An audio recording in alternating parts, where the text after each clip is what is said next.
amal ibadah yang insya Allah akan Allah berikan pahala yang berlipat ganda. Amin. Demikian Bapak dan Ibu sekalian yang kami sampaikan.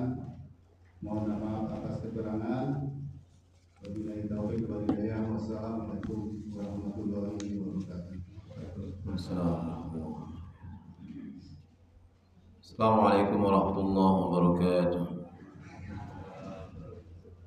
Alhamdulillah nahmaduhu wa nasta'inuhu wa nastaghfiruh wa na'udzu billahi min shururi anfusina wa min sayyiati a'malina.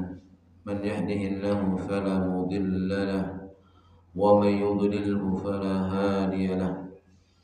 Asyhadu an la ilaha illallah wahdahu la syarika lahu wa asyhadu anna Muhammadan abduhu wa rasuluhu la rasula wa la nabiyya ba'dah. Ya ayyuhalladzina amanu taqullaha haqqa tuqatih wa la tamutunna illa wa antum muslimun.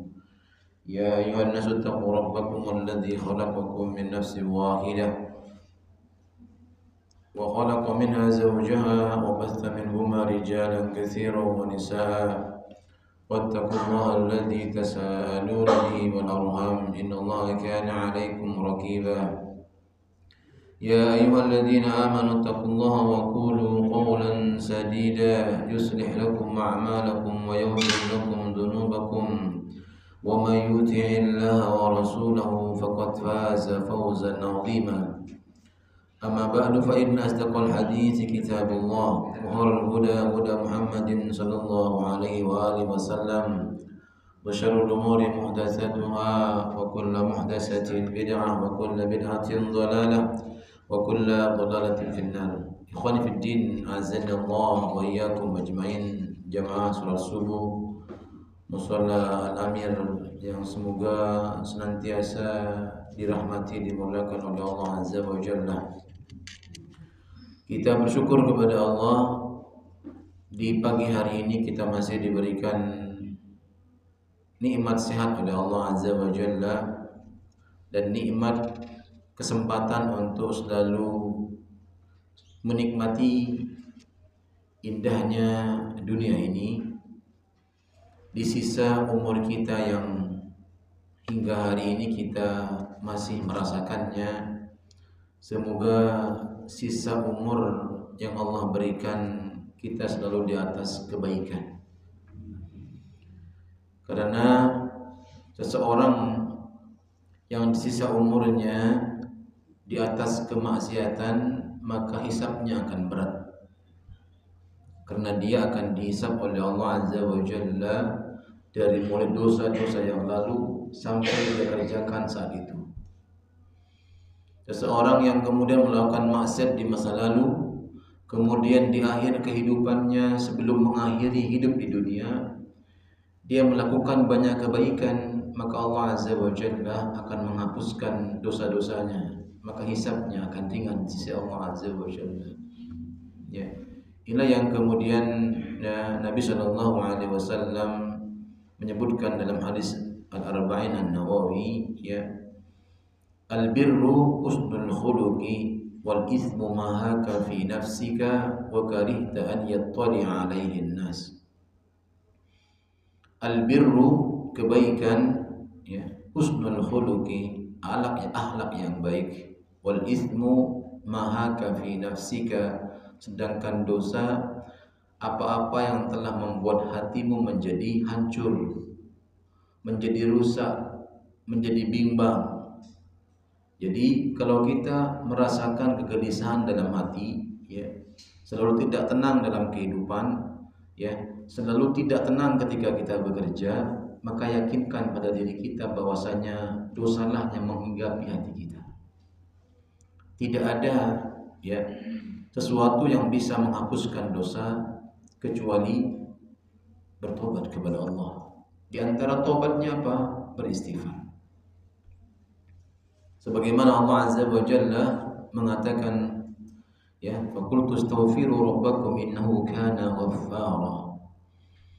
Hendaklah kalian bertobat, membaca istighfar tatkala kalian melakukan dosa kepada Allah azza wa jalla, karena dengan istighfar Allah Azza wa Jalla akan menutup semua dosa-dosa kita, mengampuni semua dosa-dosa kita.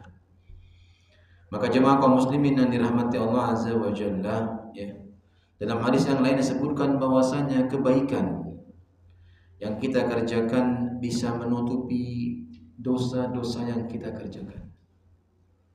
Makanya dengan banyak berbuat baik, ya, kebaikan itu bukan hanya terpaut, ya, terpatri dalam diri kita hanya materi, akan tetapi kebaikan itu sangat banyak dan luas. Menyingkirkan gangguan dari jalan adalah kebaikan. Ya, kemudian ya, membenarkan sendal saudaranya adalah kebaikan. Ya, menyeberangkan saudaranya, ya, itu kebaikan. Menempel jalan yang bolong itu kebaikan. Ya, makanya kalau ada, ya, jalan di depan rumah kita kemudian bolong dan itu bisa mengganggu, bahkan bisa menjatuhkan, bisa membuat orang jatuh, maka hendaklah kita berusaha untuk menempelnya supaya orang ketika lewat menjadi nyaman. Itu pahala yang besar di sisi Allah Azza wa Jalla, jangan disepelekan. Namun jemaah kaum muslimin yang dirahmati Allah Azza wa Jalla, seringkali kita mengatakan itu bukan urusan saya. Padahal Allah Azza wa Jalla mengirimkan pahala buat kita, namun kita nggak mengambil pahala itu. Coba lihat, ya, betapa banyak jalanan yang bolong, yang kemudian kadang-kala orang yang lewat bisa terjatuh. Betapa banyak pahala antum dapatkan orang yang lewat, alhamdulillah, ya. Semoga yang menempel ini dapat pahala dari Allah Azza wa Jalla. Semua orang yang lewat mendoakan kita, itu pahala kebaikan yang tanpa kita harus berjerih payah yang luar biasa. Dengan modal 50.000 semen kita belikan 50.000, kita sudah berkat pahala sepanjang hidup kita. Subhanallah. Ya. Itu jemaah kaum muslimin yang dirahmati Allah Azza wa Jalla. Maka Allah Azza wa Jalla mengatakan, wa alaysa lil insani illa ma sa'a. Dalam surah Ar-Rum itu, surah yang ke-53, ya, Allah Azza wa Jalla berfirman, wa alaysa lil insani illa ma sa'a. Ya. Kata Allah Azza wa Jalla dalam ayat yang ke-39, dan bahwa manusia akan memperoleh apa yang telah mereka kerjakan. Jadi manusia seluruhnya akan memperoleh apa yang mereka kerjakan. Coba antum bekerja, ya, kira-kira antum dapat gaji tidak? Dapat gaji, itu namanya balasan. Antum dapat perusahaan enggak? Enggak mungkin, ya, enggak mungkin. Ya, itu mustahil, hal yang mustahil, ya. Tapi ada enggak? Ada. Ya. Orang yang tidak punya perusahaan tapi pengen ngambil perusahaan, ada. Orang nggak punya sekolah tapi pengen ngambil sekolah itu, ada. Dan itu terjadi. Ya, itu namanya orang ambisius. Ya. Orang yang punya hawa nafsu betul terhadap dunia. Ya, bukan haknya tapi ingin dimiliki. Masya Allah, ya. Kemudian wa anna sa'yahu sawfa yura. Kata Allah Azza wa Jalla, dan sungguhnya kita ini akan diperlihatkan oleh Allah Azza wa Jalla tentang semua apa yang telah kita kerjakan. Semuanya. Bahkan yang lupa aja diperlihatkan sama Allah Azza wa Jalla, dari mulai kita akil baliw, ya. Dari kita mulai mukallaf, ya. Kita akan diperlihatkan oleh Allah Azza wa Jalla tentang semua amal ibadah kita. Ketika kita sudah masuk di alam barzah, masuk alam akhirat, ya, masuk alam akhirat. Tsumma yujzahul jazaa'an awfa. Dan semua amal ibadah kita itu akan dibalas sama Allah Azza wa Jalla dengan sebaik-baiknya balasan. Semua amal ibadah kita akan dibalas oleh Allah Azza wa Jalla dengan sebaik-baiknya balasan. Maka jemaah kaum muslimin yang dirahmati Allah Azza wa Jalla, ketika kita melihat, ya, kisah tentang seorang ibu yang kehilangan anaknya. Seorang ibu yang kehilangan anaknya, dia mencari anaknya sambil bercucuran air mata. Ketika dia ketemu, kemudian dia peluknya anaknya itu, kemudian disusui. Maka Nabi Shallallahu Alaihi Wasallam mengatakan ya kepada para sahabat, apakah ibu itu rela anaknya dilemparkan ke neraka? Apakah ibu itu rela anaknya dilemparkan ke dalam api? Maka para sahabat berkata, tidak mungkin wahai Rasulullah. Tidak mungkin seorang ibu yang sayangnya luar biasa terhadap anaknya itu akan rela melemparkan anaknya ke dalam api neraka atau dalam api. Ya, tidak mungkin. Ya. Maka Rasulullah Shallallahu Alaihi Wasallam bersabda, ya, apa kata Allah Azza wa Jalla? Sesungguhnya Allah itu lebih sayang kepada umatnya melebihi sayangnya seorang ibu kepada anaknya. Sesungguhnya Allah, kata Nabi Shallallahu Alaihi Wasallam, itu lebih sayang kepada kita melebihi sayangnya seorang ibu kepada anaknya.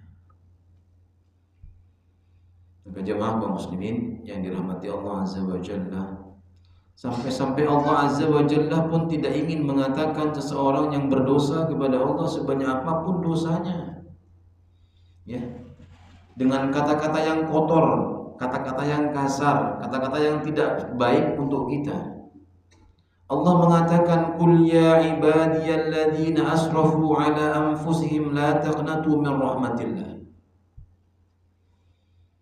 Ini orang, ya, kata para ulama tafsir bahwasanya orang ini adalah orang yang berbuat dosa sudah melampaui batas dosanya. Sudah keterlaluan dosanya di sisi Allah Azza wa Jalla. Sudah kebangetan dia salahnya. Ya. Tapi Allah Azza wa Jalla mengatakan, "Qul ya ibadiyalladzina asrafu la taqnatu min rahmatillah." Wahai hamba-hambaku. Ya Masya Allah. Coba perhatikan Bapak Ibu sekalian. Allah memanggil orang yang berdosa, yang melampaui batas dosanya dengan apa? Kalimat apa? Wahai hamba-hambaku. Coba kita, Pak. Ada orang yang salah sama kita. Panggilnya apa? Hah? Manggilnya apa? Binatang.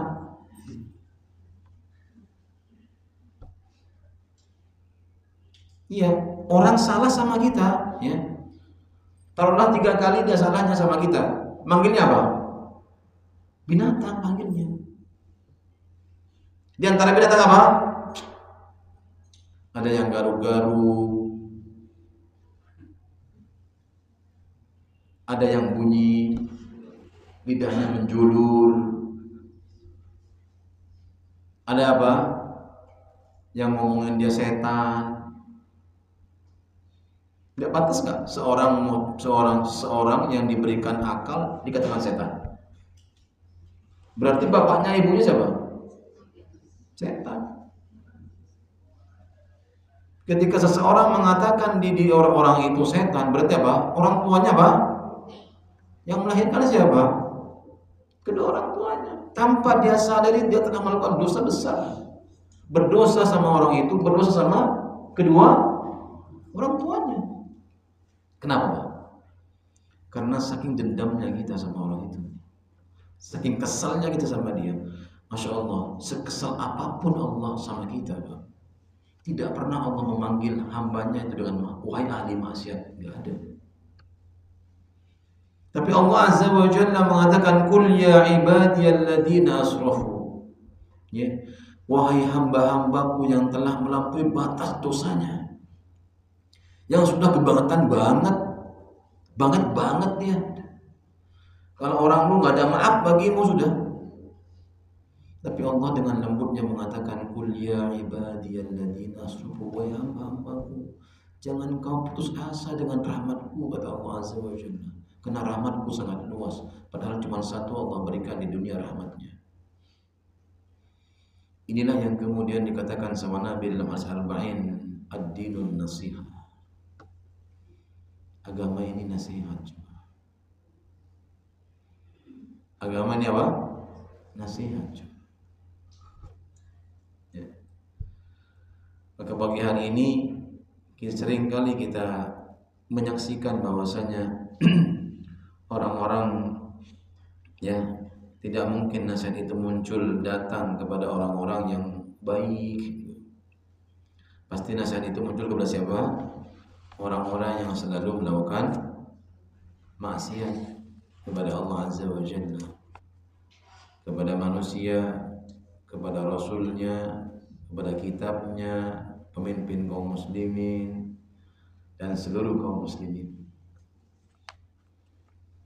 Ya, makanya agama itu nasihat. Nasihat itu tujuannya ngapain?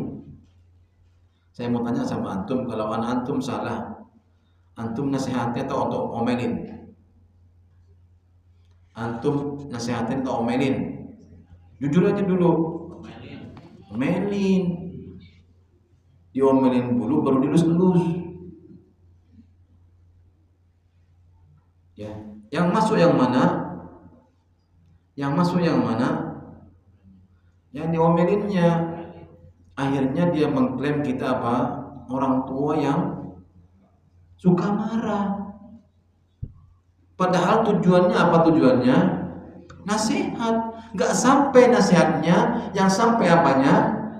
Sifat marahnya. Akhirnya dibawa sampai dia punya anak. Akhirnya ditularkan sama anaknya, ditularkan sama terus sepanjang hidupnya. Padahal tujuannya ngapain? Menasihati.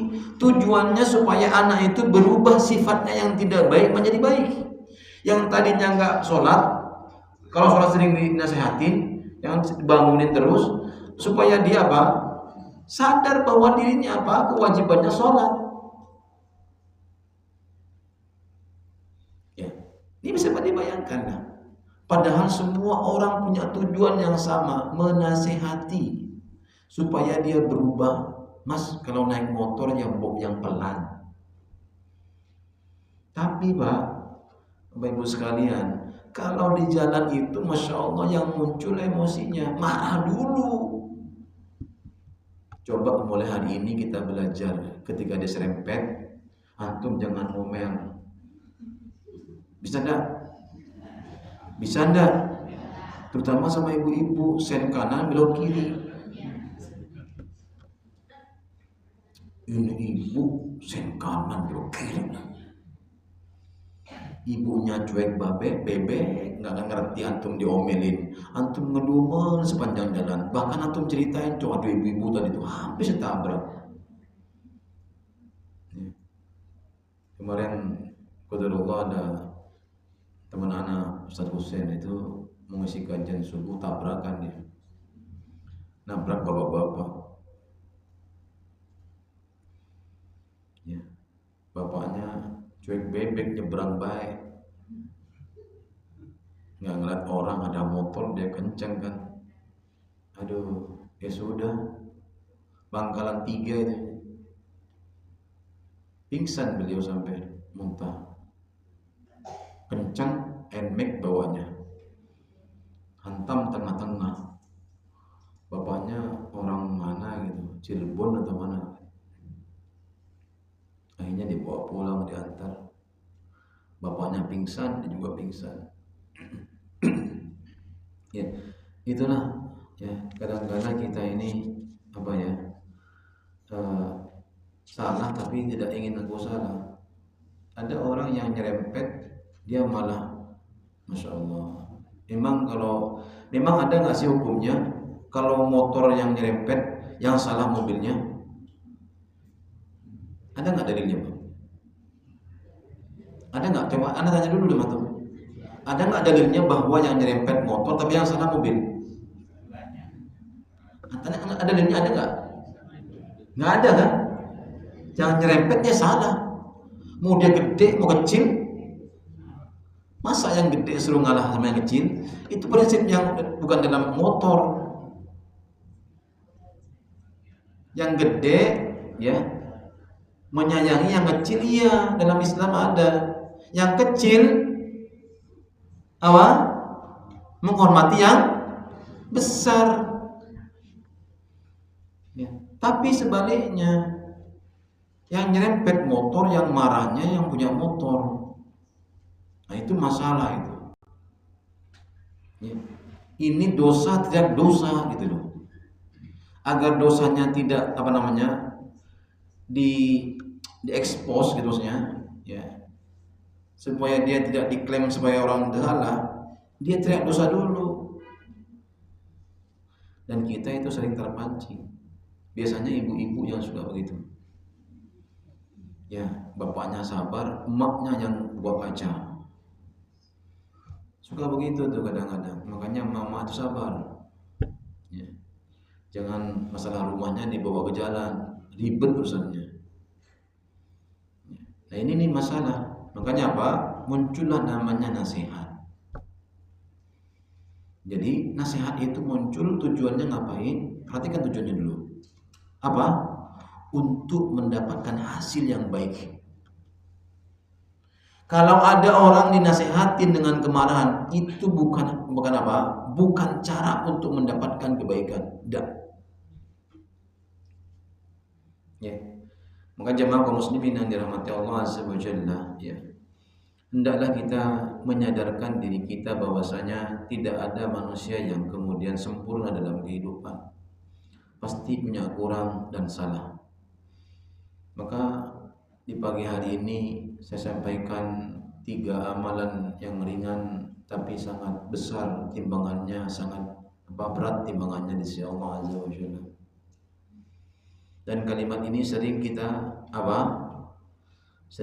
ucapkan. 4 amalan yang ringan tapi sangat berat timbangannya di sisi Allah Azza wa Jalla. Pertama, Allah memberikan beban kepada manusia dari amal ibadah, dari mulai yang paling berat sampai yang ringan, dari yang ringan sampai yang berat. Coba diantaranya apa? Ada perkara amalan yang wajib, ada amalan yang sunnah. Kalau antum meninggalkan yang sunnah masih tidak terkena hukuman yang berat. Tapi kalau antum meninggalkan yang wajib, hukumannya apa? Berat. Tapi pahalanya ya juga berat. Tapi ini Rasulullah menjelaskan kepada kita ada amalan yang ringan tapi pahalanya sangat berat di sisi Allah Azza wa Jalla. Bahkan timbangan sampai tidak sanggup untuk menahannya. Ada amalan yang ringan tapi pahalanya sangat berat. Bahkan semua dosa dikumpulkan itu nggak akan dikalahkan sama pahala ini. Ya, insyaallah. Di antara amalan yang terberat ya dilakukan oleh seseorang, ya disebutkan oleh seorang ulama yang bernama Al-Imam Muhammad bin Idris Asy-Syafi'i rahimahullah ta'ala, dia berkata di antara amal yang paling berat ada 3. Yang pertama, bersikap dermawan ketika dia sulit. Kira-kira ini ringan atau berat? Dermawan tapi dalam kondisi sulit. Yang banyak apa? Dermawan ketika dia kaya, dia punya, dia ada. Kata beliau, ya, Muhammad bin Idris Asy-Syafi'i rahimahullah ta'ala, di antara amal yang terberat ya, bagi seseorang adalah dia dermawan ketika dia susah. Makanya para sahabat ketika turun perintah sedekah, ada sahabat yang memang hidupnya pas-pasan. Bukan pas mau beli ada, bukan. Salah, itu namanya orang punya namanya. Pas mau mobil, bisa beli, pas uangnya. Pas ingin rumah, pas juga ini. Itu bukan pas. Dia ada orang yang pas-pasan hidupnya. Ya. Maka dia pergi ke pasar menjadi apa? Kuli panggul. Ya. Semua hasil kuli panggulnya bukan untuk dimakan, akan tetapi untuk disedekahkan. Itu para sahabat. Kenapa? Karena keutamaan daripada sedekah itu sendiri. Ini pertama. Ya, saya belum ngomongin yang 4 ya. Ini baru mukadimah dulu. Kemudian yang kedua, kata beliau adalah bersikap warok ketika sendirian. Warok itu apa? Saya mau tanya dulu. Tidak tahu nih. Kamulah warok lah, jangan terlalu ini. Apa warok? Siapa yang tahu? Boleh kasih hadiah boleh. Angkat tangan, jangan semuanya gendeng-gendeng, gak ada yang dengar. Warok itu apa Bapak Ibu sekalian? Angkat tangan. Bersikap, ada yang bersikap hati-hati, ada yang bersikap jujur. Ini saya bilang ya, bersikap warok ketika kesendirian. Perhatikan kalimatnya. Jadi antum sambungkan dengan artinya. Apa tuh warok?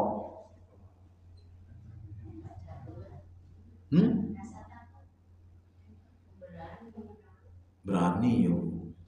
Lawannya takut tuh berani. Warok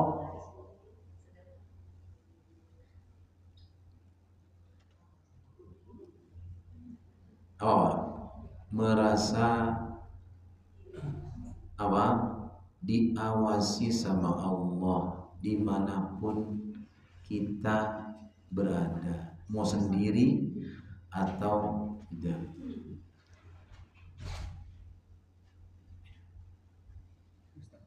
Ya. Kalau ada makna warok terhadap dunia, kira-kira apa makna warok terhadap dunia? Tuh, ini makna warok terhadap kesendirian, makna warok terhadap dunia. Antum harus warok terhadap dunia. Makna warok kalau dunia berarti? Tidak tamak. Ya, tidak tamak. Jangan kejar dunia terus. Tapi kalau kemudian kalimat ini diartikan ya tamak terhadap kesendirian, tidak nyambung. Ya, apa? Kau di atas kejujuran, di atas kebaikan, di atas ketulusan, merasa dilihat sama Allah, diawasi sama Allah walaupun kamu sendiri. Beda ya Pak. Orang bermaksiat itu banyaknya sendiri atau rame-rame? Iya. Kita bisa berselancar, makanya kadang-kala handphone kita ini dikasih apa? Dikasih password kan? Supaya apa? Supaya orang nggak buka. Karena seringkali anak kita itu sering buka-buka ini kita. Berarti ada sesuatu di dalamnya yang tidak boleh dilihat sama anak kita, sama istri kita, atau istri sama suaminya. Ada. Makanya kalimat nggak ada rasa di antara kita itu palsu. Ya. Makanya apa Pak? Kalau orang tidak ada apa-apanya, tidak mungkin dikunci. Betul apa enggak? Tidak mungkin. Tinggal buka. Silakan dibuka. Ya. Kecuali ATM-nya jangan dibuka. Yang lainnya boleh dibuka, silakan. Nggak ada kalimat itu. Ya. Apalagi kemudian ada kalimat tuh sudah makan belum Neng? Wah itu tuh. Udah, padahal Nengnya itu sama adiknya ternyata. Cuman namanya disamarkan aja. Bisa perang saudara itu. Ini siapa Neng noneng? Kan gitu. Itu Pak. Ya. Padahal itu adalah adiknya. Ya. Semoga adiknya beneran. Adik ketemu gede. Yang ketiga, ya, adalah berkata yang benar di hadapan seseorang yang diharapkan dan ditakuti. Coba seorang anak sama bapak, sama orang tua. Dia salah nih, jujur gak dia? Tapi kebanyakan seorang anak itu biar dapat pembelaan, walaupun dia salah, dia katakan apa? Tidak sebenarnya yang terjadi pada dirinya. Kenapa? Khawatir dimarahin langsung. Ini berat Pak, kata beliau. Ini berat. Amalan yang berat sekali, ya, yang berat sekali.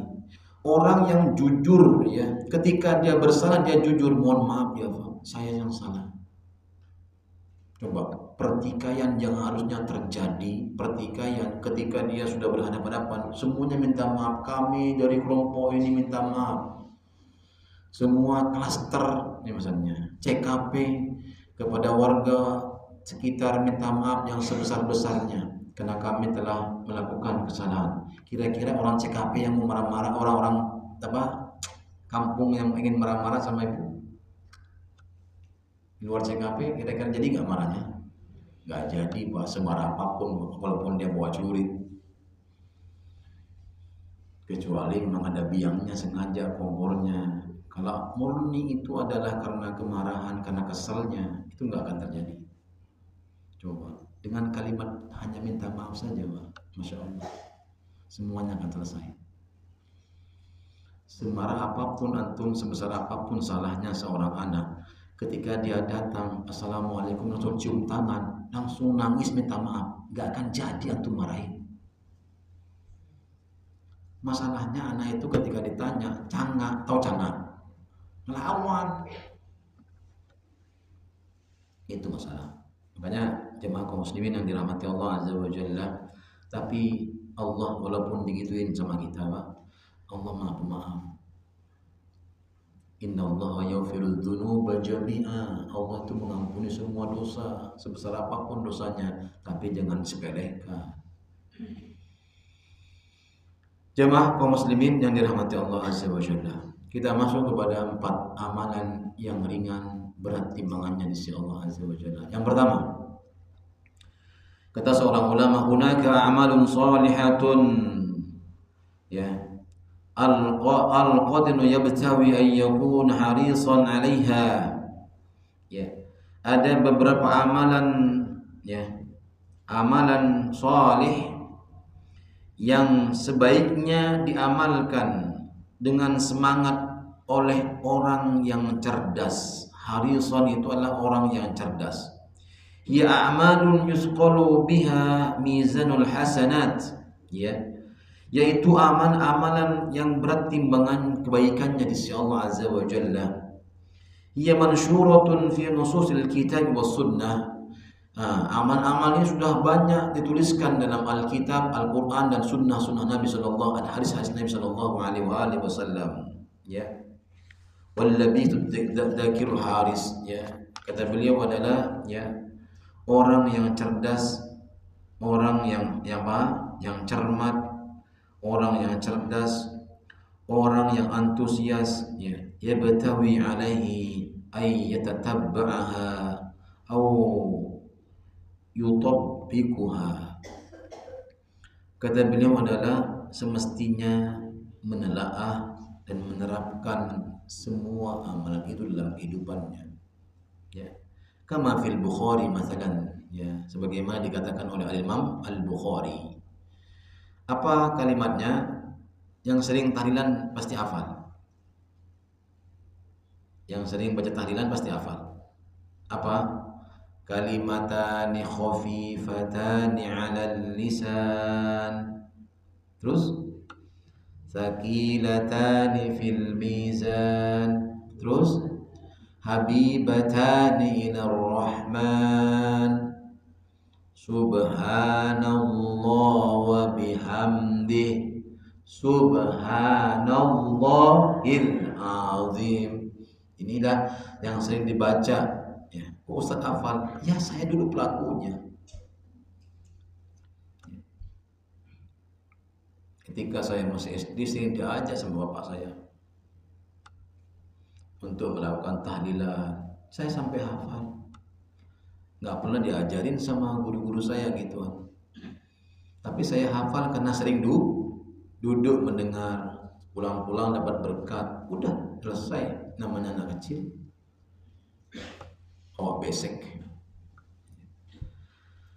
Kalimatani khafifathanil lisan. Ada dua kalimat yang ringan diucapkan oleh lisan. Ya.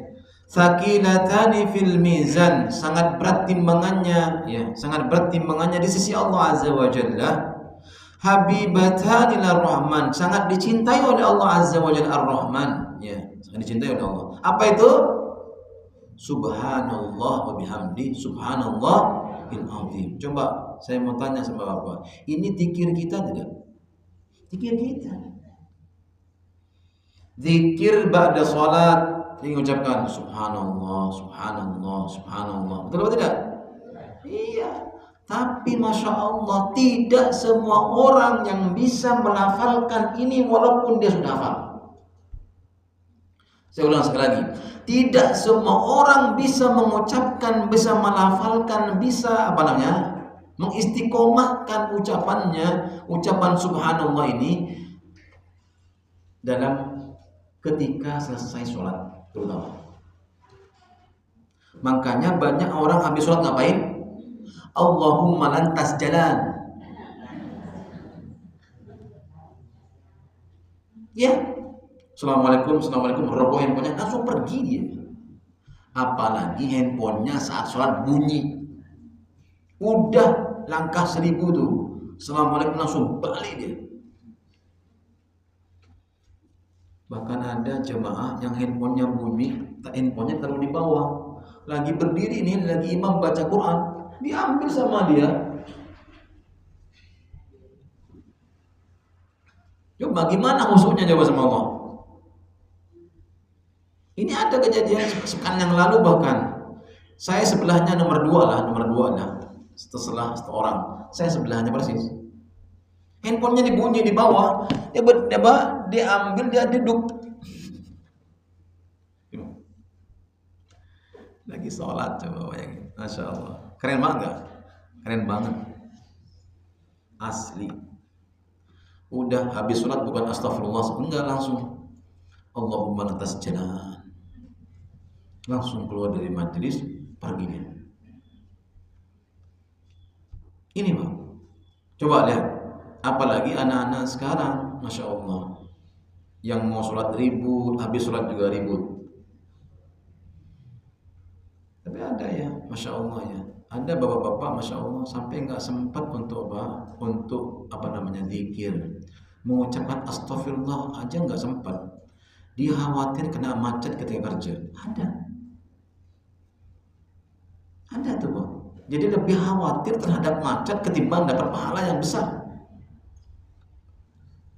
Ustaz, saya sambil jalan zikir, Masya Allah, luar biasa. Saya dapat 2, zikir dapat, macet kagak. Luar biasa itu. Tapi Pak, ya, gimana cara kita menikmati zikir kalau kita sambil jalan? Ya, Ustaz, zikir sambil jalan boleh nggak? Boleh. Ibu sambil masak juga boleh. Ya, boleh. Tapi perhatikan baik-baik, zikir yang paling utama itu adalah zikir yang menghadap kiblat. Ya, menghadap kiblat. Kalau ditanya boleh, boleh. Di kamar mandi boleh, asalkan dan diucapkan. Makanya jangan sampai lengah kita di kamar mandi, itu berbahaya. Tetap berzikir hati kita kepada Allah Azza wa Jalla. Ketika kita mandi, subhanallah, wa bi ayyi ala'i rabbikuma tukadziban. Nikmat mana lagi yang harus kita ketahui? Ya kan? Air, Masya Allah, dimudahkan. Sekarang di kampung aja sudah agak susah airnya. Betul apa enggak? Di Cirebon aja banyak yang keringan. Jangan jauh-jauh di Cirebon deh. Indramayu itu sudah mulai orang yang kekurangan air. Kita masih diberikan air, kurang dikit jet pump. Sekarang, Masya Allah. Jemaah kaum muslimin yang dirahmati Allah Azza wa Jalla. Hadis Nabi sallallahu alaihi wasallam, hadis yang ke-23 al-arba'in. At-tuhuru syatrul iman walhamdulillahi tamla'ul mizan wa subhanallahi walhamdulillahi tamla'ani aw tamla'u ma bainas samawati wal ardh. Kata Nabi sallallahu alaihi wasallam, at-tuhuru syatrul iman, bersih itu separuh dari iman. Kata para ulama, bersih itu ada dua. Yang pertama physically, yang kedua ya batin. Secara fisik dan secara batiniah. Mana yang utama? Dua-duanya utama. Ya. Ustaz, Anda nggak berjilbab, yang penting hatinya bersih. Berarti Anda nggak bersih. Kenapa nggak bersih? Karena Anda melanggar syariat.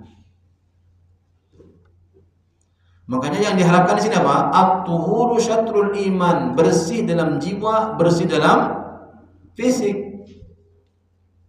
Kalau mau sholat, yang benar wudunya. Kenapa? Karena wudu cerminan sholat.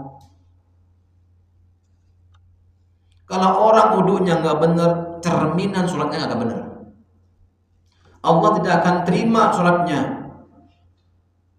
Ini wudu ya, yang dibasuh cuma separuh tangannya, ya enggak? Atau ada bagian yang nggak kebasuh. Kenapa? Karena saking buru-burunya, maka sholatnya nggak sah. Betul atau tidak? Iya. Makanya jemaah kaum muslimin yang dirahmati Allah Azza wa Jalla, hendaklah kita menyempurnakan ya masalah ini, at-tuhur ini ya. Karena separuh dari iman ya. Kemudian apa? Walhamdulillahi tamla'ul mizan. Ucapan alhamdulillah memenuhi timbangan. Memenuhi timbangan, enggak ada salahnya timbangannya. Coba antum bayangkan, alhamdulillah, alhamdulillah. Ucapan ini ada di mana? Zikir pada sholat. Kalau kita kemudian habis sholat tidak bisa menyempatkan zikir kepada Allah Azza wa Jalla, kapan lagi kita bisa mengucapkan zikir ini? Ya, kapan kita bisa mengucapkan kalimat ini? Kapan coba? Orang habis sholat nggak bisa. Lebih utama apa? Ya, dunianya ketimbang zikirnya. Masya Allah Pak, sampai Rasulullah mengatakan alhamdulillah itu memenuhi timbangan. Semua timbangan dipenuhi, sebesar apapun timbangannya, nggak ada salahnya sedikit pun. Bahkan lihat yang kedua, wa subhanallahi walhamdulillah. Ucapan subhanallah dan alhamdulillah keduanya memenuhi. Au tamla'u ma bainas samawati wal ard, atau keduanya memenuhi antara langit dan bumi. Coba bayangkan. Itu baru sekali antum ucapkan itu.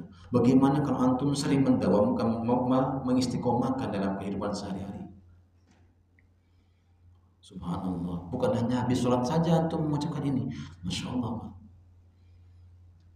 Timbangan yang sangat, amalan yang ringan tapi Masya Allah sangat berat timbangannya ya Allah Azza wa Jalla. Kalimatani khafifatani 'alal lisan. Terus thaqilatani fil mizan habibatani lar rahman.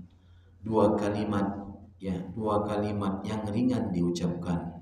Ya, timbangannya berat di sisi Allah dan dicintai oleh Ar-Rahman Allah Azza wa Jalla. Subhanallah wa bihamdi subhanallahil azim. Masya Allah, begitu sayangnya Allah sama kita.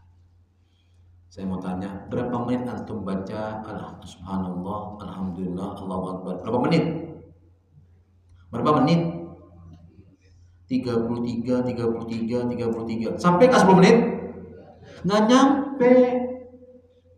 Kita main handphone 2 jam, 3 jam bisa. Kita ngobrol berjam-jam tahan. Tapi mengucapkan nggak sampai 5 menit bahkan. Kalau kita Masya Allah, kalau kita menghayatinya insya Allah sampai 10 menit. Subhanallah, subhanallah, subhanallah, subhanallah, subhanallah, subhanallah, subhanallah, subhanallah, subhanallah, subhanallah, subhanallah, subhanallah. Gak sampai 5 menit. Anda sudah hafal Ustaz? Ya, sudah hafal. Bagus. Masya Allah. Ini ucapan yang Masya Allah timbangannya sangat berat. Diingat-ingat nih. Makanya Pak, antum harus merasa rugi kalau habis sholat tidak bisa berzikir. Kalau antum betul kepepet nih, terpaksa nih, ya, khawatir antum kemudian dia dimarahin misalnya sama bosnya, ya. Antum sambil duduk zikir sama Allah. Nikmatin zikirnya sambil duduk, antum sambil di hadapan ininya. Zikir aja dulu. Maka Pak, jangan diambil pahala ini habis sholat. Biarkan kita berzikir dulu. Ya. Antum mah enak langsung duduk bisa zikir. Ana bagaimana zikirnya sambil kajian? Kan nggak bisa. Sempatkan dulu. Bahkan Pak, dalam hadis ibu sekalian, orang yang baca ayat kursi setiap habis sholat itu pahalanya Allah bangunkan rumah di surga. Itu ayat kursi loh. Hafal enggak? Hafal lah. Saya enggak hafal sih. Ya hafal, hafalin.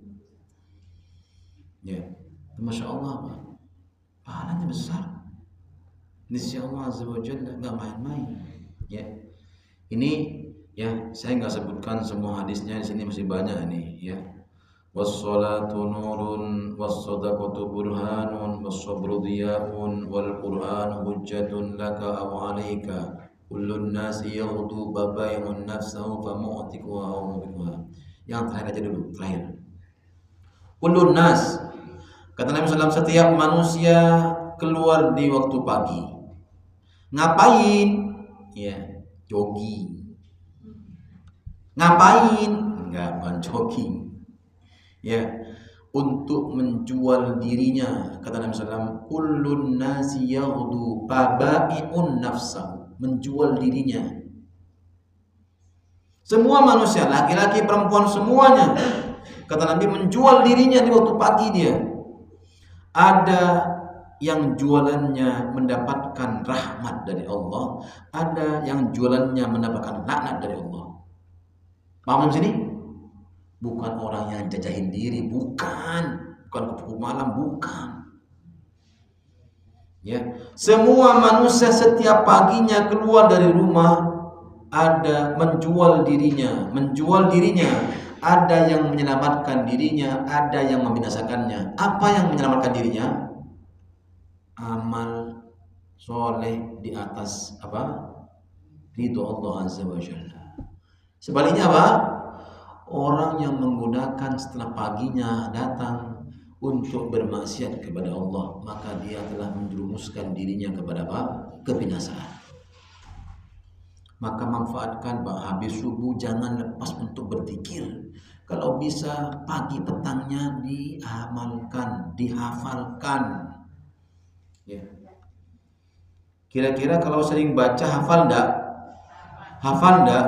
Hafal insya Allah. Kalau sering baca nggak usah dihafalin, sering baca aja tiap pagi, tiap petang hafalin. Sampai jam berapa Ustaz? Jam 8 lah. Tapi kalau habis sholat bisa habis sholat, lebih afdol, lebih utama. Ya, lebih utama. Ya, makanya apa?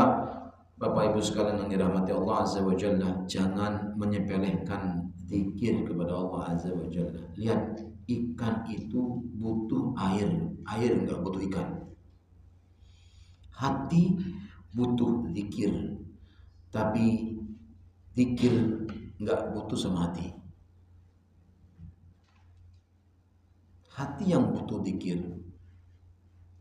Coba pisahkan hati dengan zikir, gersang, mati hatinya.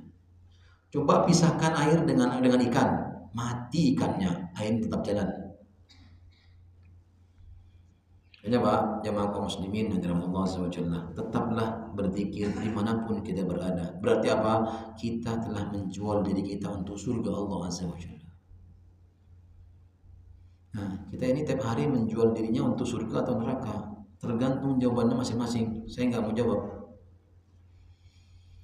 Yang kedua, amalan ringan pahalanya besar. Ya. Wal waladus salih, di sini dalam hadis disebutkan, sebelum dalam hadis Bukhari disebutkan subhanallah walhamdulillah wa la ilaha illallah wallahu akbar. Subhanallah, hafal enggak? Subhanallah walhamdulillah wa la ilaha illallah Allahu akbar. Kalau itu bisa antum hafalin, kalau enggak apa? Subhanallah bihamdi, subhanallahil azim, subhanallah bihamdi, subhanallahil azim. Ada enggak zikir pagi itu? Ada enggak Bulli? Ada, insyaallah. Yang bilang ada, ya berarti benar. Yang kedua adalah wal waladus salih yamutu. Anak yang soleh meninggal. Ini perhatikan kalimatnya ya, bukan anak yang soleh masih hidup, bukan orang tuanya yang meninggal, tapi anaknya yang meninggal. Wal waladus salih yamutu. Ya. Fayahtasibuhu waliduhu. Ya. Anak yang soleh yang meninggal, lalu pahalanya diharapkan oleh kedua orang tuanya. Bukankah Nabi mengatakan anak yang belum baligh, misalnya umur berapa bulan, sepekan, misalnya seminggu, bahkan lahir meninggal, ada yang umur seminggu meninggal, ada yang kemudian sebulan meninggal, ada yang 2 tahun meninggal, ya, ada yang 3 tahun meninggal, masih baligh nggak dia? Masih apa? Masih berdosa, masih apa namanya? Masih punya beban kewajiban nggak? Nggak ada, masih belum baligh dia, belum baligh kan? Umur berapa baligh biasanya laki-laki? Berapa? 11 atau 9? Kalau perempuan, Bu? 9 atau 10? Ada yang 9 tahun sudah haid karena sering makan junk food. Ya. Ada teman anak saya itu umur 9 tahun udah baligh. Banyak sekarang perempuan-perempuan yang balighnya usia dini. Kenapa? Makanan yang siap saji itu loh, yang siap saji. Ya. Makanya kalau orang makannya ini biasanya agak lambat dia, karena pertumbuhan ininya lebih lama. Wal waladus shalih yamutu. Anak yang soleh yang meninggal, maka itu diharapkan pahalanya oleh kedua orang tuanya. Besar nggak? Oh, mengalir terus pahalanya. Bahkan anak bayi yang sudah ruhnya ditiupkan sempurna, kemudian dia gugur dalam kandungan, itu dia akan tinggal di surga langsung walaupun dia kafir. Saya ulang sekali lagi, anak orang kafir, ya, anak kafir nih melahir langsung meninggal, itu tempatnya di surga. Para ulama menjelaskan bahwasanya mereka hanya menjadi pembantu di sana, tapi masuk surga. Kita belum tentu, ya, walaupun jadi pembantu di surga, ya, masuk surga. Ya. Setiap anak yang lahir itu masih bersih, nggak punya dosa, walaupun bapaknya kafir. Yang berdosa siapa? Bapak ibunya. Ibunya sama bapaknya, ya, yang berdosa, bukan anaknya. Makanya ibu kalau marah, bapak sama ibu kalau sering marah anaknya, hati-hati tuh, anaknya nggak berdosa, yang berdosa ibu. Marah-marah mulu kerjaannya, kata anaknya, bawel banget ibu saya. Ya, jadi apa? Ini yang harus dipahami. Jadi bukan anak. Gimana kalau ada anak soleh yang belum meninggal, Ustaz? Apakah pahalanya mengalir? Ya, pahalanya ngalir sama kita, otomatis, itu nggak perlu diminta. Kalau kita mendidik anak kita menjadi anak soleh di dunia, ya, di dunia ini dia masih ada, masih bersama kita, belum meninggal sebagaimana hadis ini, maka kita tetap mendapatkan pahala dari apa? Dari anak-anak kita yang soleh. Maka jadikan anak kita menjadi anak yang soleh. Gimana caranya, Ustaz? Kita soleh dulu. Jangan hanya ganti nama menjadi soleh, Muhammad Soleh, tapi akhlaknya menjadi soleh, amalnya soleh. Ya. Kita soleh dulu, ajak mereka. Jadi beliau ini ngajak anaknya sholat subuh. Itu ajaran loh, tanpa disadari nanti insya Allah. Tapi kadang-kadang kita membangun anak nggak tega, gitu. Ya nggak? Kasihan, capek dia. Itu lebih capek lagi nanti di akhirat.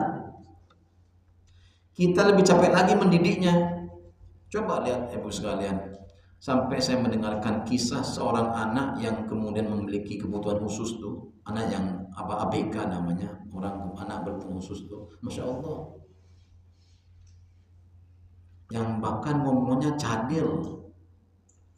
Ya, dia bilang sama anaknya, dia nggak boleh makan sebelum murojaah 10 juz. Tega nggak? Nggak boleh sarapan sebelum dia murojaah 10 juz tuh. Duduk 10 juz berapa jam tuh Pak? Kalau kita mah berjam-jam, bagi yang udah hafal mah nggak sampai berjam-jam tuh. Sekali telan sama dia. Tuh. Kok bisa antum begitu? Tega antum sama anaknya. Tidak apa-apa orang bilang tega, tapi hasilnya luar biasa. Dia hafal 30 juz. Mungkin lagi. Itu Pak, kadang-kadang orang memilih seorang itu mengatakan sama diri kita itu apa, sama orang lain, tega banget tuh orang. Ada tangga rumah itu dosen di UIN ya, di UIN Ciputat itu, anaknya nggak boleh sekolah, empat-empatnya nggak boleh sekolah, nggak sekolah formal, nggak. Dihujat dari mana-mana dia, semua orang-orang tega benar Ustaz itu, anaknya nggak sekolah formal, gini. Prinsipnya dia apa? Tapi anaknya hafal Quran Pak, tempatnya. Anaknya sosial anak yang bertiga, Zahira itu sekarang kelas 4, sosial dia itu sudah hafal Quran. Saya mah, kita mah nggak ada apa-apanya sudah. Kata dia apa? Dunia ini akan bawa mati, yang dibawa mati cuma Quran doang. Udah, nanti mereka kalau sudah hafal Quran baru mereka belajar formal. Tapi mereka ngajarin tuh Pak, ambil paket A, paket B, paket C, ya paket-paketan lah. Masya Allah. Tapi sekarang yang pertama anaknya seusia anak saya yang pertama sudah kuliah sekarang. Tapi hafal Quran Pak.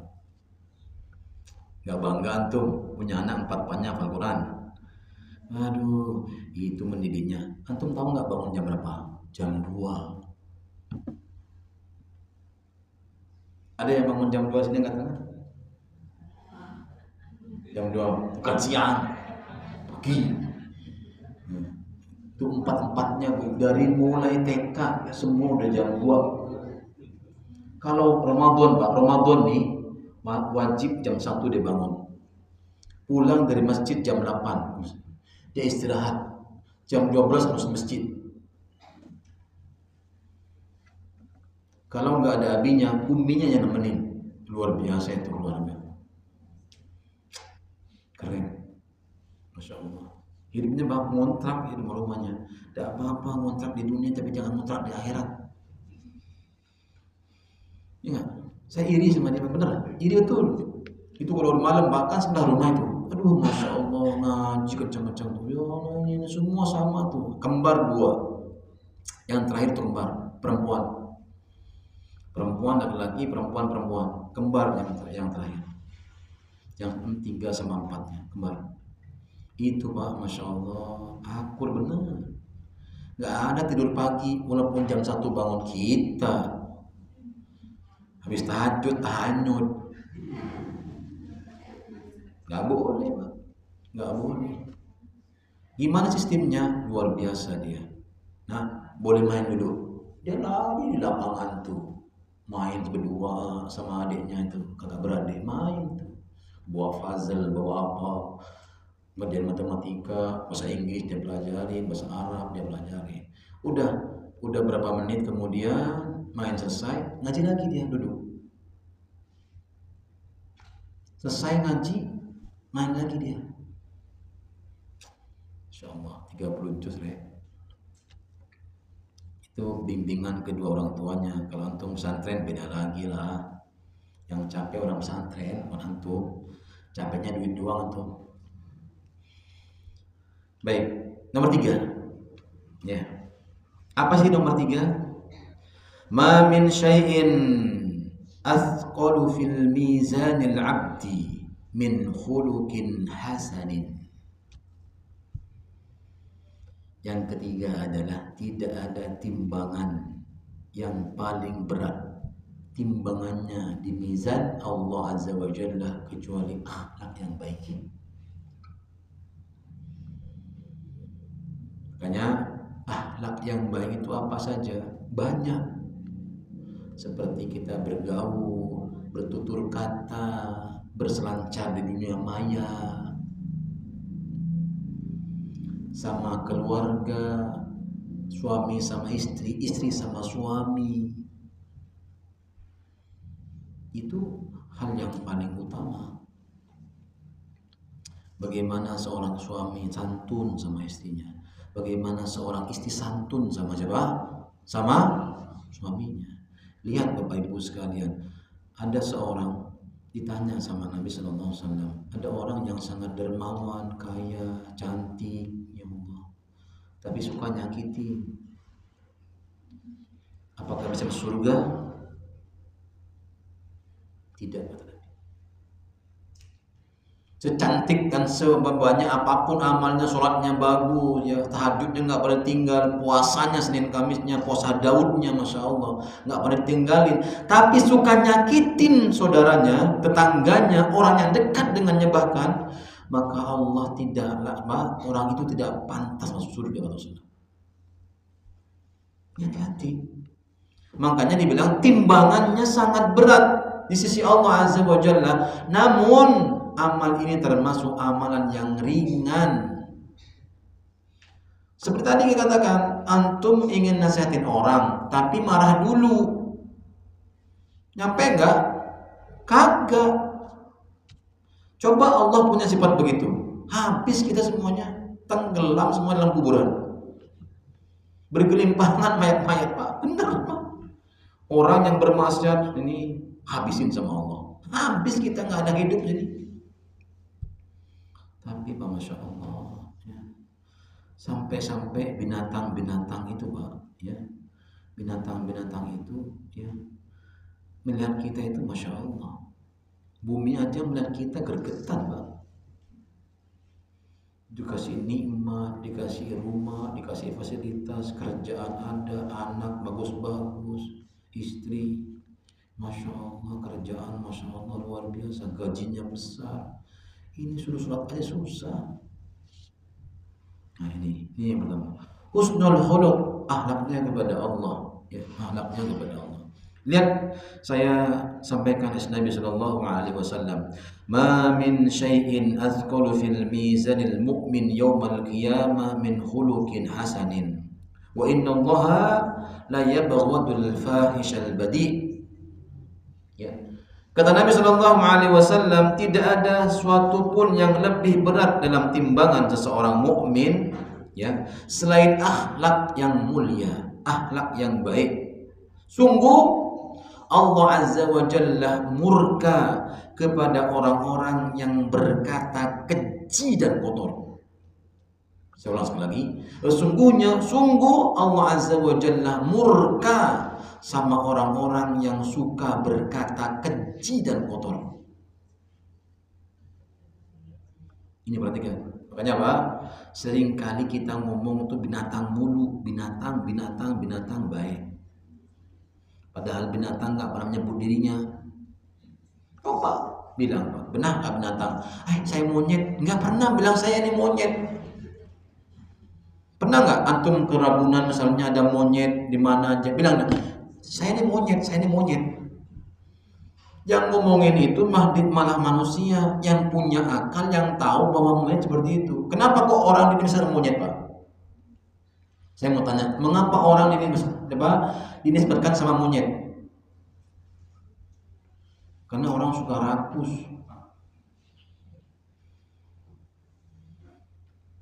Ya. Kenapa orang disebut, mohon maaf nih, dikatakan orang itu dogs? Apa?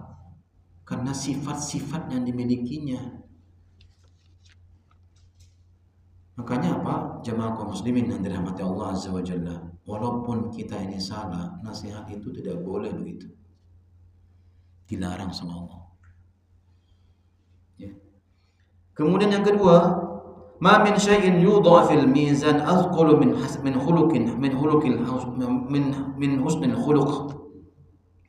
Wa in sabah al husnil khuluq la yabawi bihi darajatun sahibas shaum was shalah. Kata Nabi sallallahu alaihi wasallam, ya, tidak ada suatu amalan yang jika diletakkan dalam timbangan lebih berat daripada akhlak. Tuh, lebih berat daripada akhlak, ya, yang mulia. Sesungguhnya orang yang punya akhlak yang mulia itu adalah menggapai derajat orang yang suka puasa dan suka sholat. Berat tak temannya? Berat, Pak. Ya, Bapak Ibu sekalian, jangan disepelekan hal yang seperti itu. Makanya jemaah kaum muslimin yang dirahmati Allah Azza wa Jalla. Ada hadis yang terakhir, ya. Nabi ditanya, ya, su'ila Rasulullah sallallahu alaihi wasallam an aktsari ma yudkhilun nar, ya, yudkhilun nas al jannah. Nabi ditanya oleh seorang, apa saja wahai Rasulullah yang banyak memasukkan manusia dalam surga? Maka Rasulullah menjawab, taqwallah wa husnul khuluq. Orang yang banyak masuk surga itu adalah orang yang bertakwa dan punya akhlak yang baik. Kemudian ditanya lagi, wasu'ila an aktsari ma yudkhilun nas an-nar. Wahai Rasulullah, apa saja yang menyebabkan manusia banyak masuk neraka? Perhatikan, banyak masuk neraka. Al-famu wal faraj. Mulut nih, mulut. Al-famu wal faraj. Dan kemaluan, hawa nafsu. Jadi ini yang harus diperhatikan oleh kita semuanya. Yang terakhir, yang terakhir. Saya nggak lama-lama, ya. Mudah-mudahan ada yang bertanya. Di rumah nggak ada air. Saya ngangkutin air dari semalam, baru pulang dari pagi subuh, ya, berangkat ke Cibinong, pulang malam nggak ada air, mandi di masjid. Ya, saya belum mandi saya. Ya, nggak ada air, kebakar ininya. Makanya saya harus ngangkutin air dulu, baru pergi ke mana, Fatmawati. Saya ada jadwal Fatmawati jam 8. Ya. Yang terakhir adalah yang lebih berat lagi timbangannya, Pak, melebihi yang lainnya. Apa itu? Pengen tahu apa tidak? Iya dong. Apa? At-tauhid. Apa tauhid itu? Ya, kalimat tauhid. Ucapan asyhadu an la ilaha illallah wa asyhadu anna Muhammadar Rasulullah yang sering kita baca setiap hari. Timbangan yang tidak akan dikalahkan oleh apapun saja. Timbangan yang bahkan mizannya, timbangannya tidak akan sanggup untuk menimbang kalimat ini. Ya, adalah kalimat tauhid, mengisahkan Allah. Ya, mengisahkan Allah Azza wa Jalla. Maka jemaah kaum muslimin yang dirahmati Allah Azza wa Jalla, mengisahkan Allah itu adalah hal yang utama di sisi Allah Azza wa Jalla. Saya kisahkan seseorang yang terakhir diambil oleh Allah dengan tangannya masuk surga. Nanti ada orang yang dipilih sama Allah, ya jangan-jangan ya gak termasuk saya yang dipilih oleh Allah Azza wa Jalla, ya, pada hari kiamat nanti, ya, yang terakhir diambil. Kemudian dikatakan sama dia, ya, wa hadithur rajulul ladzi yunsharu lahu tis'atun wa tis'una sijillan.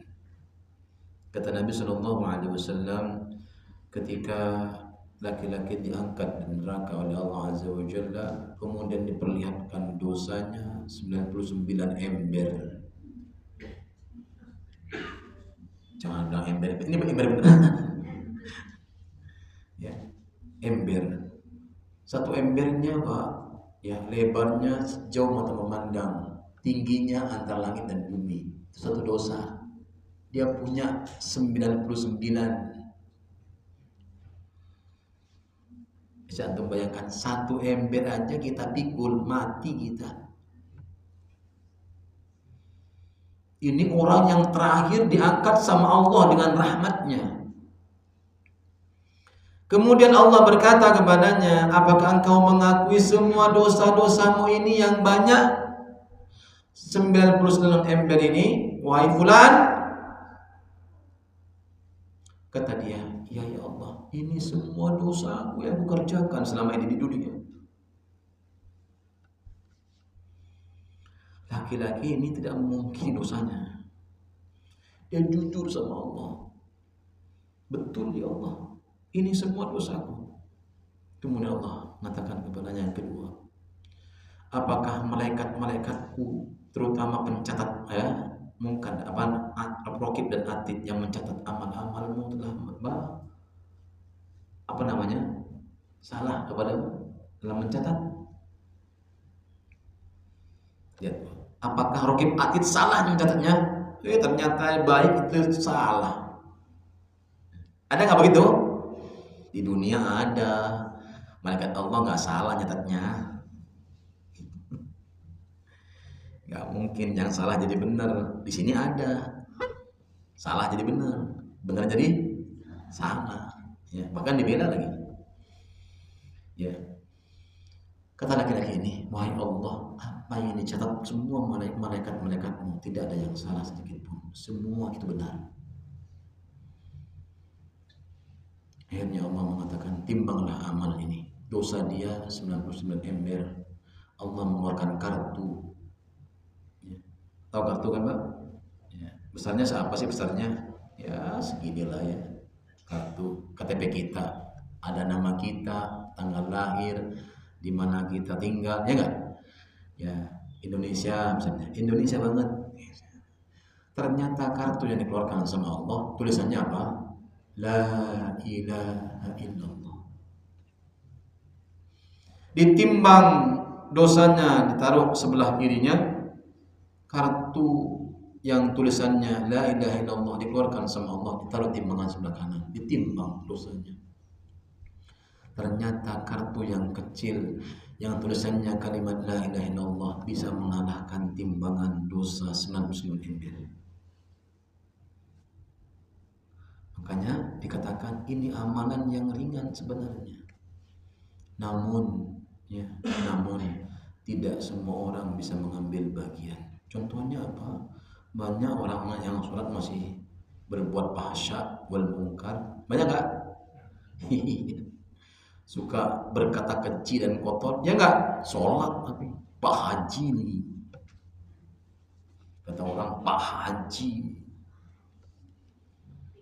Ya, ada berkali-kali haji umroh, tapi kalau ngomong kata orang Betawi sekate-kate. Ya itulah Pak Haji Mardud. Jadi Bapak Ibu sekalian memuliakan, ya, makanya ini 4 amalan yang insya Allah ya akan kita ambil bagian-bagian ini di sisa umur kita yang ada. Tadi yang pertama apa? Jangan nyontek. Ucapan subhanallah walhamdulillah wala ilaha illallah wallahu akbar. Yang kedua, anak yang soleh meninggal yang pahalanya mengalir sama kedua orang tuanya, bahkan anak ini menunggu kita di surga Allah Azza wa Jalla. Apalagi belum balik, dia sudah nunggu, ayo sini jangan lurus mak, kesana bahaya sini bapak mari pakai. Ditunggu sama mereka di surga sudah, mereka nunggu kita, ya Allah, itu aset yang luar biasa. aset yang luar biasa yang nggak ada terkalahkan dengan apapun indahnya dunia ini. Yang ketiga, ya akhlak yang baik, akhlak yang baik. Mau ngambil bagian tidak? Oh, yang jawab satu orang. Berbagian ya, ambil bagian ini ya. Mulai hari ini jangan berselancar dengan kata-kata yang keji dan kotor. Ya, jangan pernah kita sering menghujat orang lain. Jangan, itu nggak baik dan itu nggak benar. Ya, nggak ada orang berubah dengan hujatan. Ada nggak? Nggak ada. Ada orang berubah dengan makian? Nggak ada. Orang bisa berubah dengan apa? Doa, kelembutan kita. Balaslah keburukan dengan kebaikan. Mahal nggak harganya? Ya mehong, surga pahalanya. Ya. Yang keempat, jaga kalimat tauhid yang sering kita baca dalam surah kita apa? Asyhadu an la ilaha illallah wa asyhadu anna Muhammadar, mentauhidkan Allah semurni-murninya. Ya, hanya kepada Allah saya beribadah. Orang nyakitin saya, biarlah pahalanya ngalir sama saya. Kalau dia nggak punya pahala, dosa saya diambil sama dia. Alhamdulillah. Barakallahu fikum. Sampai di sini saja kajian kita pada kesempatan hari ini. Saya nggak buka tanya jawab, ya nanti jawabnya di rumah. Biar saya nunggu. Kita tutup dengan doa majelis. Assalamualaikum warahmatullahi wabarakatuh.